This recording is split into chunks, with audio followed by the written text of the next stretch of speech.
So what we're looking for is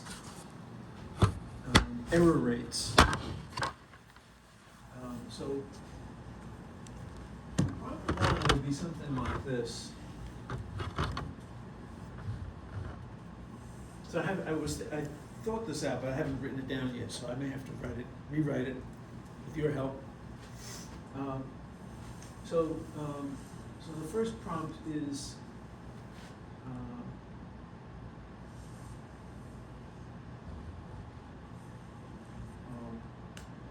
what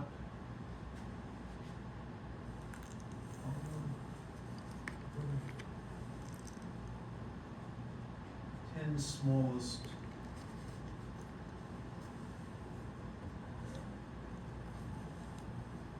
positive integers. You know that symbol? Such that. That means such that. What are the 10 smallest positive integers such that 10 smallest, okay. I should give those integers a name.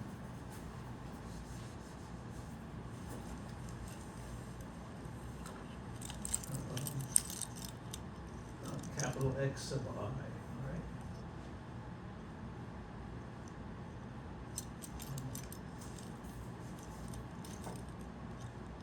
One less than equal to I less than equal to 10. Okay. What are the 10 smallest positive integers x sub I? One less than equal to I. So you go from x1 through x10. Such that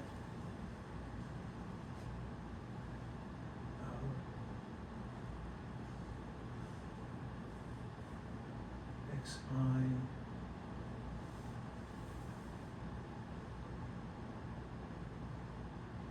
to the fifth equals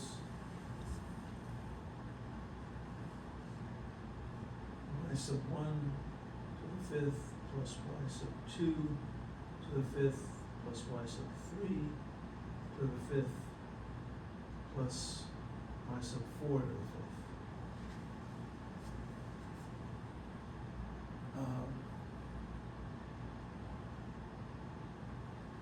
So that's a math problem that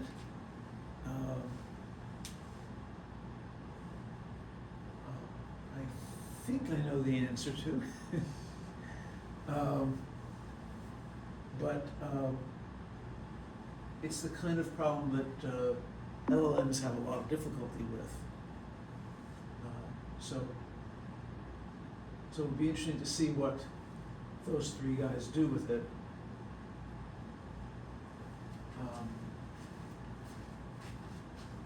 And then there's one more set of boxes here.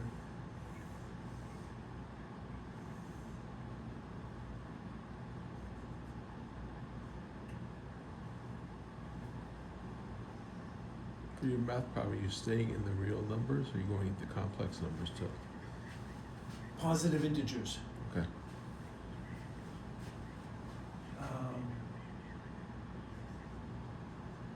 So there are two knowledge engines here. One, this I guess is an LLM, but it's integrated into all Bloomberg's databases. This is in beta, Ask.B.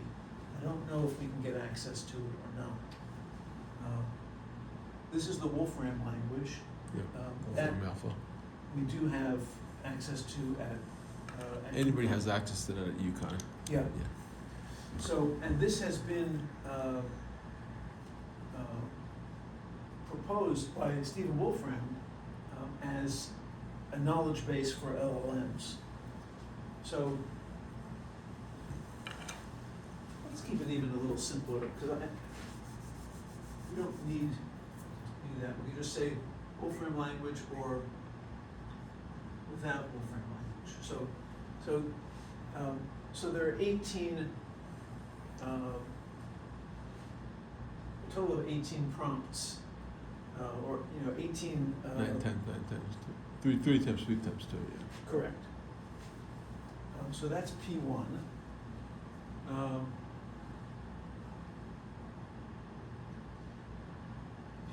I wonder if that's gonna be easier to solve, just add one at a time. say what? I wonder if that's gonna be easier to solve just one at a time.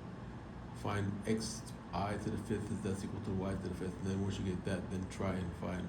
That could be, that could well be. Sounds like a real analysis problem. So let's make P2, I'll follow your lead on that. Let's make P2 the simpler question, what is the smallest?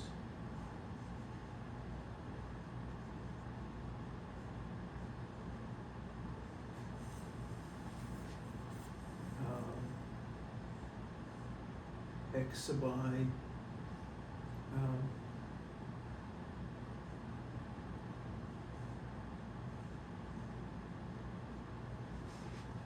in the set of positive integers, at the z plus, that's the way it's written.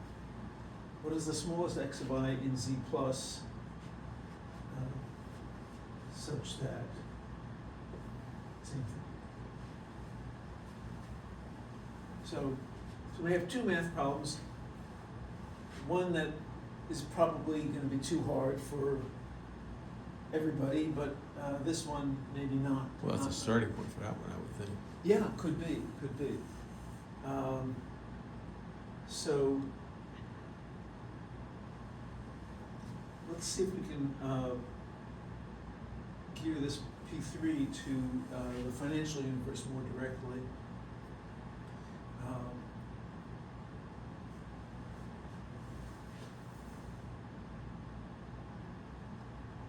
And this one we can also work on together, but I will say that P3 is what is likeliest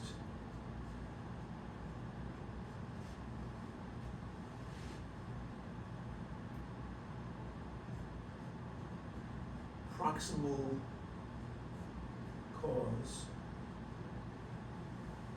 Familiar with the term proximal cause?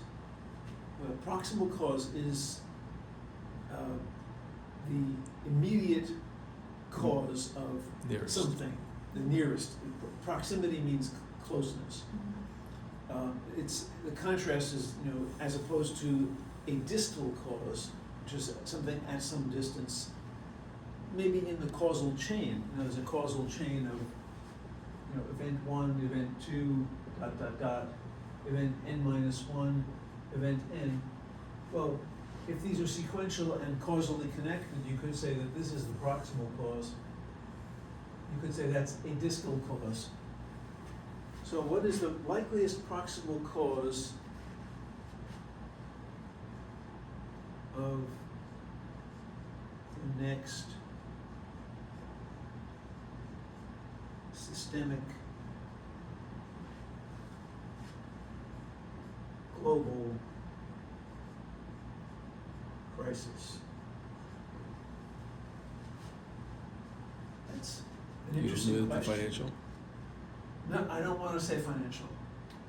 It includes financial, obviously, and maybe the financial system is the proximal cause of a serious global crisis. What was the proximal cause? What was the likeliest proximal cause of COVID? We still don't know. It was a Chinese bioweapon, that's what it was. Right, well, that's one theory, and it certainly there's some evidence to support it. The lab leak theory,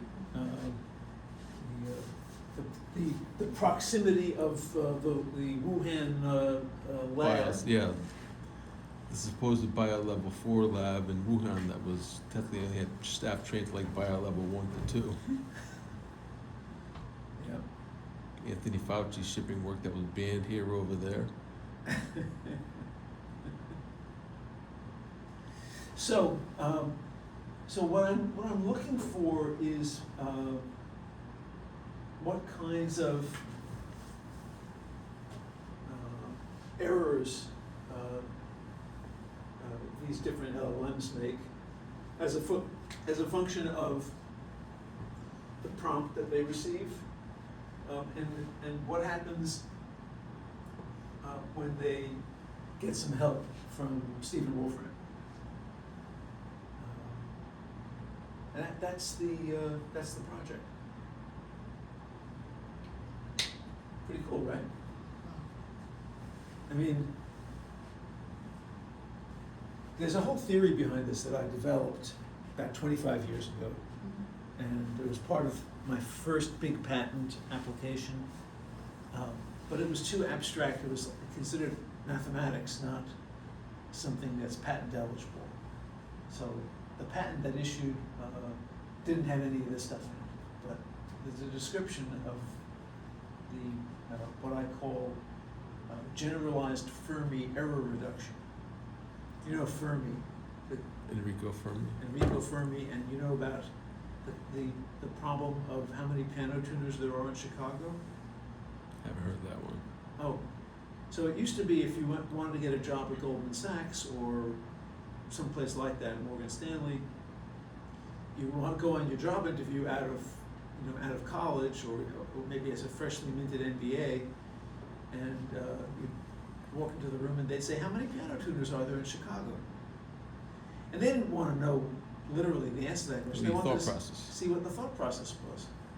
And Fermi had a way of answering this question, which was by making some intelligent guesses and using error cancellation. So the intelligent guesses that he made were, Chicago, how many people live there? How many households are there? What percentage of those households have pianos? So now you know how many pianos there are to some degree of error. How many pianos can a piano tuner tune in a year? Yeah, exactly. And then, so then you figure out the full-time, and how many hours a week do they spend tuning pianos? You know, all of these things are important. But that was what I call one-dimensional error reduction, because it's just looking at data. I opened it up to look at more than one dimension, so that the idea is you're working on a problem, you have several data sources, so that's the equivalent of making these guesses about data. But you also are using multiple models to evaluate the problem. So you might be calculating, as a measure of central tendency, for example, you might calculate the mean, but you might also calculate the median. Those are two different measures of central tendency, obviously. You don't know which one is going to be more relevant, so you calculate both. You might also notice that, let's say the question that you're being asked is, what's the average temperature on Earth? So if you're situated at the equator, the data that you're likely to be gathering is going to be different than if you're situated at the South Pole. But you can correct that by moving around. It's a surface everywhere. Yeah. They actually do that. So anyway, so that's the idea, that you can expand the functioning of error reduction in this way. So I want to apply it to this.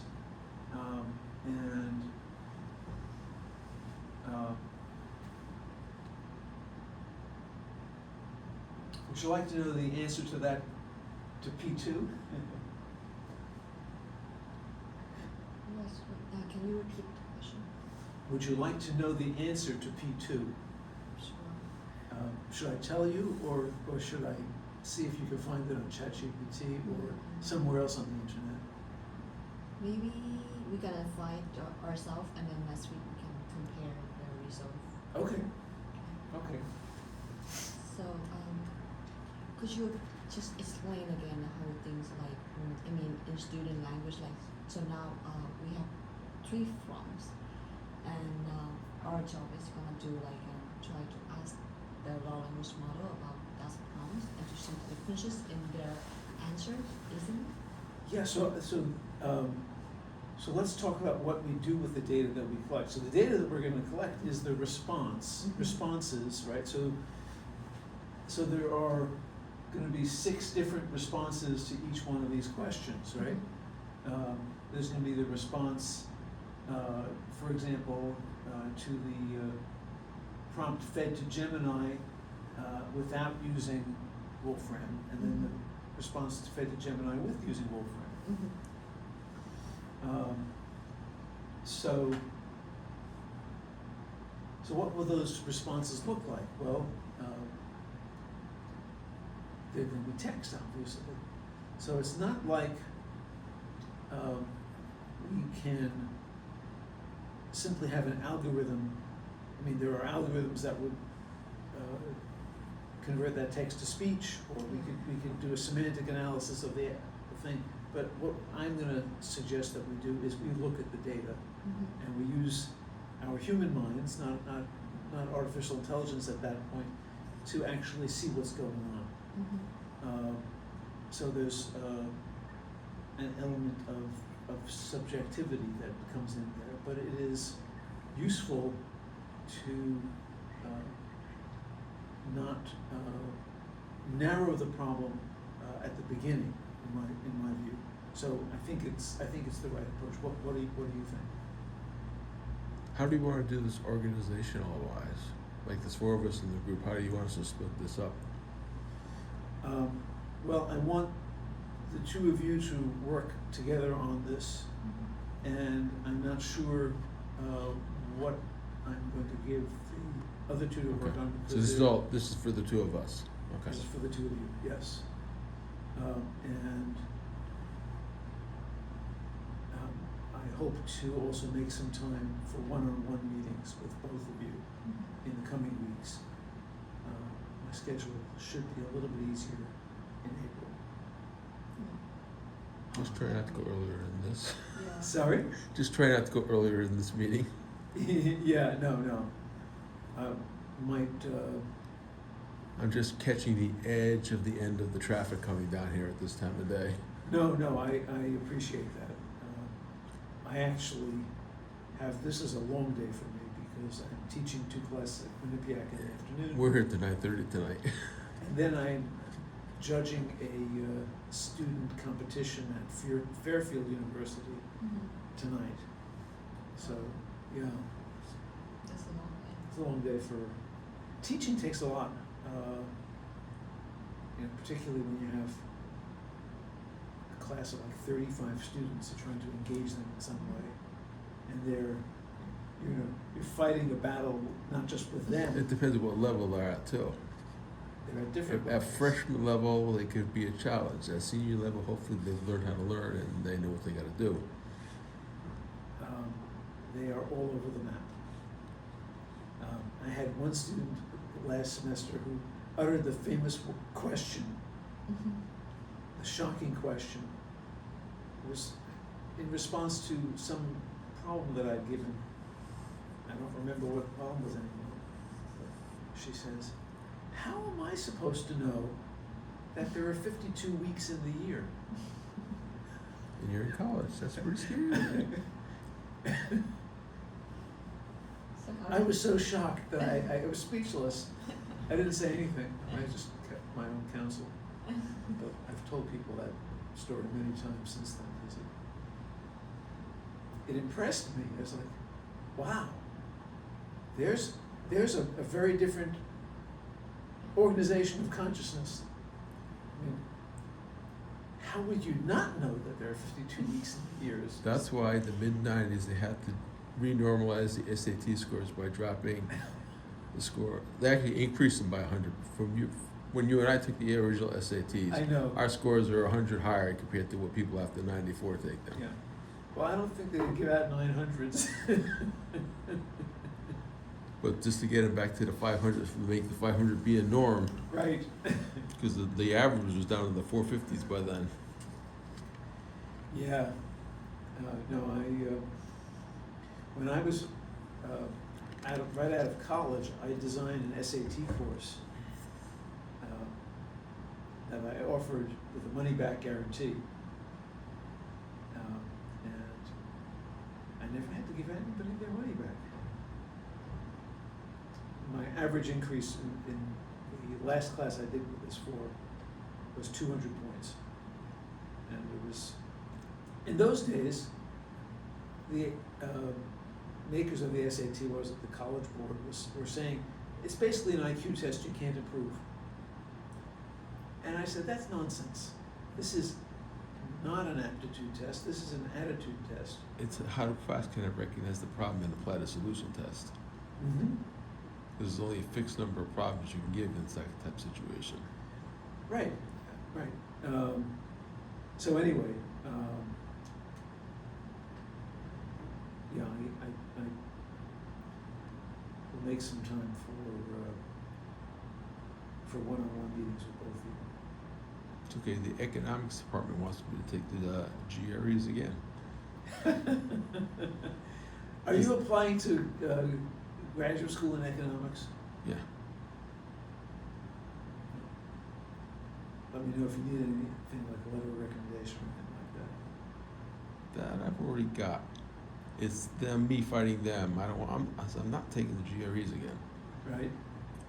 At 64, I've taken them enough times. I've been essentially in school continuously since the last time I took them. Right? So we're just gonna take in the courses then. So once you pass the qualifying exam in a couple of years, then we won't make you take the GREs. So who in the econ department would you, is this the PhD I've talked to program? I've talked to the head of the department. Yeah. I don't Finance doesn't make you take the GREs for this program, so that I didn't have to take them for this program. I think if I do the PhD in finance, they'll pull the same stuff. Right. But we'll see. Well, But at the graduate level here, you end up taking 50% of econ courses in the finance major, and we take. If you go into finance, you can take some of the go into econ. You can take the finance courses too if you want. do you know archive.org? This one. There are two of them I'm talking about.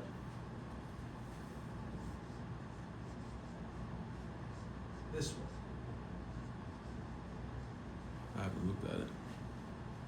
You would like it, you both should look at it. It is the preprint server for the scientific and quantitative finance community.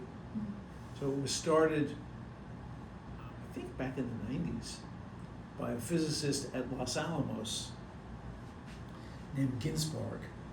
He said, it's ridiculous that people have to wait years to see papers that have been written for them to go through the journal acceptance process, and then,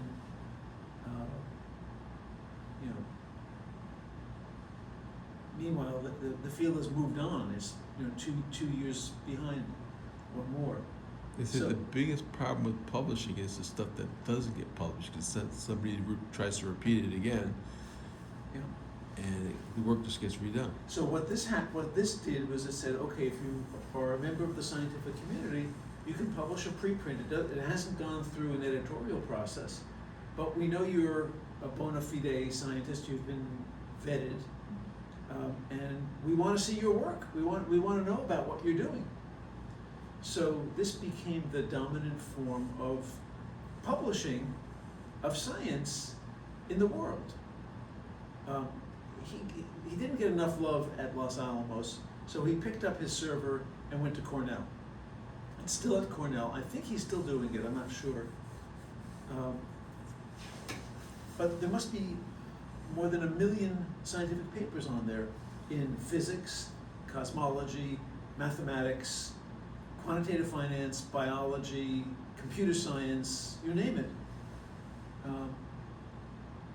And I consider this guy who's, I don't even remember his first name, but it's Ginzparg, I believe is how it's spelled, last name. I think he's one of the most important scientists of the 21st century, because what he did at the meta level was make science available like Johnny Appleseed to the whole world. I don't know who Johnny Appleseed was. He was a guy who went around, was he a real person? I don't know. I think so. In the 19th century, he went Planted around the apples. country planting apple trees. So, anyway, I don't know if anybody's here from the other group. So, this is our projects for the whole semester, or This just is a it. part of it? This is, well, we may add a little, but, Mhm. this is as much as, this is as far as I've taken it. This could probably get pretty busy. Yeah, This is Yeah. not gonna be something that's easily Yeah. done. no, because you have to, each time you're running 18 of these things, then you have to analyze each one of them and then Mhm. figure out, well, who did a better job, Claude Yeah. or, ChatGPT with Wolfram, Yeah. Claude without Wolfram? I mean, if you have a ranking of, the best 3 combinations or something. And we need to find a reason behind that, so why do like better job or why do wrong? Yeah. So there's, You wanna send us the paper or Pat that you started on this? yeah, I'm not sure how useful it will be to help with this, but I can certainly do that. I believe it is US patent application.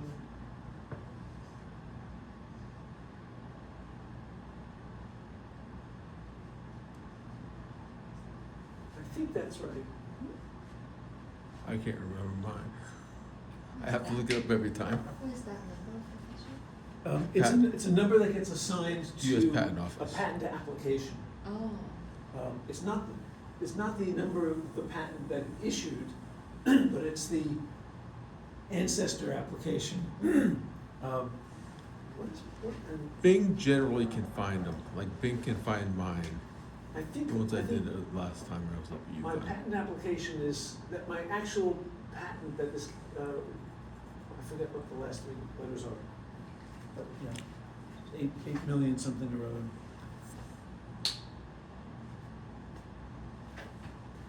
I could look it up and tell you if you're interested, but you could look it up very easily. thank you.